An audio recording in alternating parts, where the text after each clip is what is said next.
And we say, okay, yeah, that's pretty interesting that if you want to generate leadership or manifest changes, you need to go through a process of 7 to change yourself.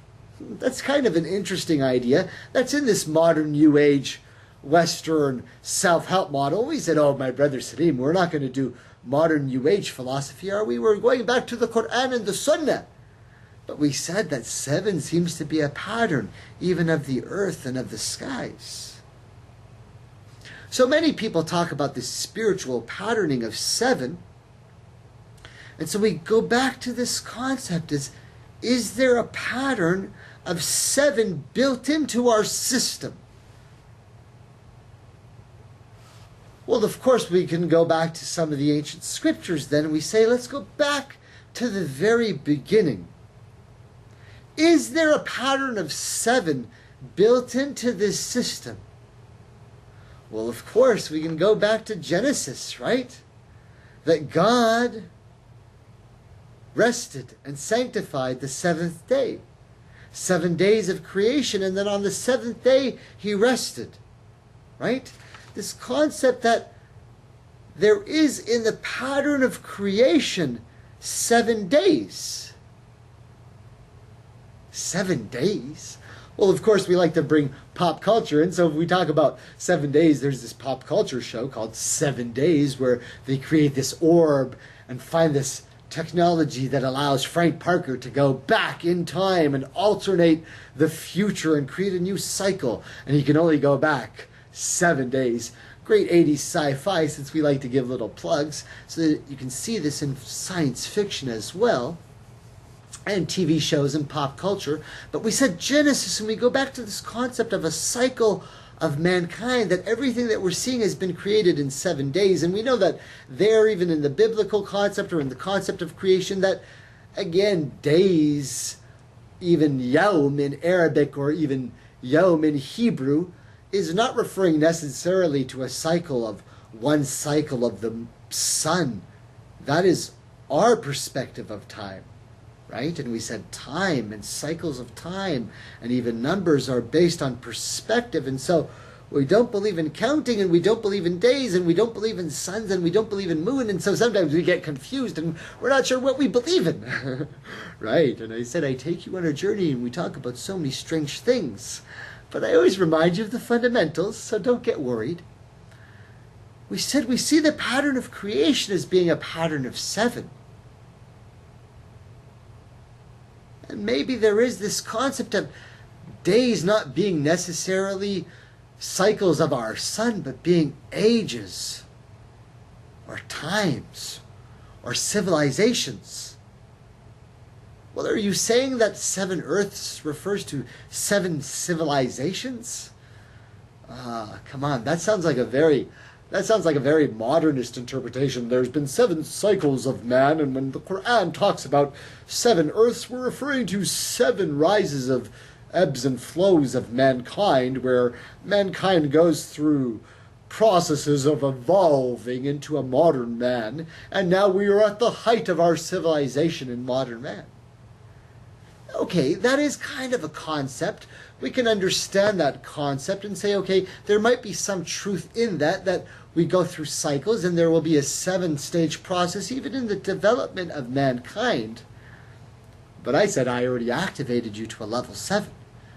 So we must be getting close to something supernaturally significant, because we know that there are changes going on in the world, brothers and sisters, and we're seeing them all around us.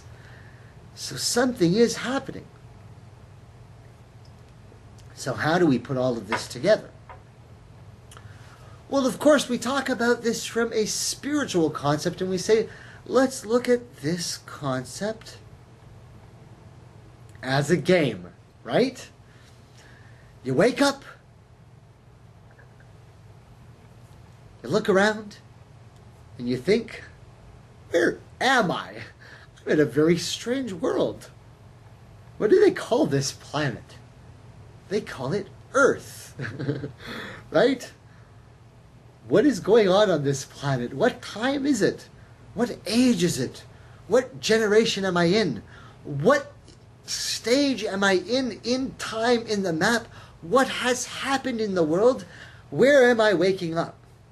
Well, we said we can go back to the story and look at how ancient man, in our tale of time and space, looked up at the skies and they saw the sun and the moon and 5 planets, right?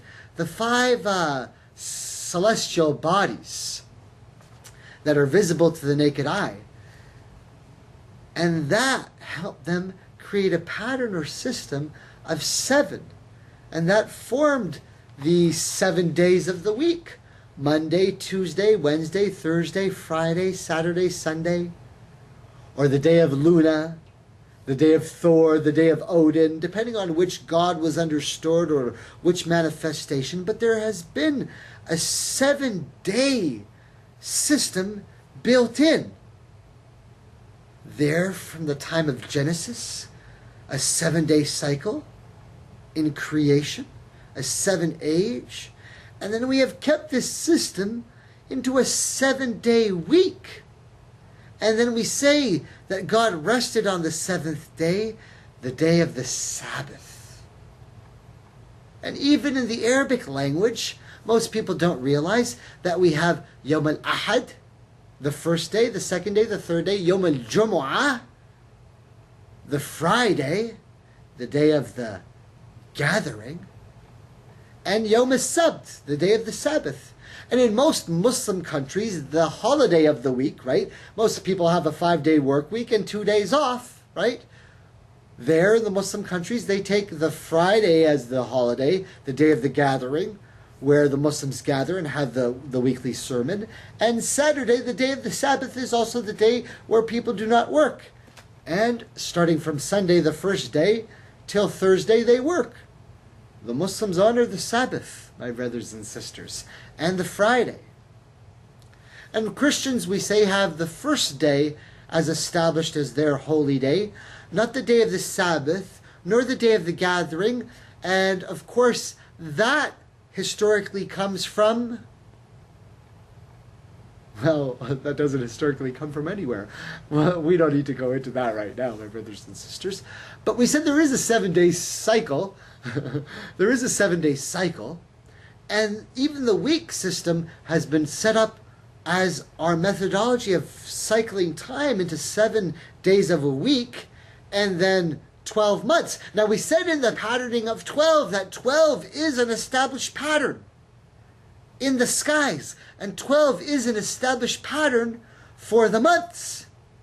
So then, of course, 7 must be established for the weeks, because we have 7 days established even in our patterning system for the Friday, and the days of the week established in Islam. So we acknowledge the 7-day pattern, and we acknowledge this as a system in creation. And so, yes, we do confirm this.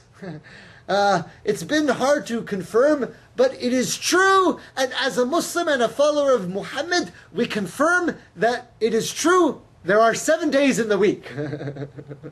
Right? It seems like such a crazy thing to confirm, but yes, we confirm that this is true. So is this something that is profound? It appears to be something profound, that if we have a system where it is agreed upon that we have established ourselves as the sons of Adam, that we agree upon a 7-day system as our week, that there must be a reason why we have agreed to do this, and it must fit into a pattern in a certain way. Now we know that the 7-12 pattern is very interesting, and it works in with the 7 days of the week and the 7 and the 12 months. And we know that there is a difference between the Christians and some of the ancient societies that followed the sun, and then the children of Israel, along with the followers of Muhammad, the 12 tribes, plus the followers of Muhammad, the one who still continue to use the lunar cycle as our method of counting, but still 12 months. And each of the various religions have their different days of ceremony and fasting and days of prayer and places of holiness and pilgrimage and holy sites. And so the same symbols and rituals are there, but today we're specifically focusing on the number 7.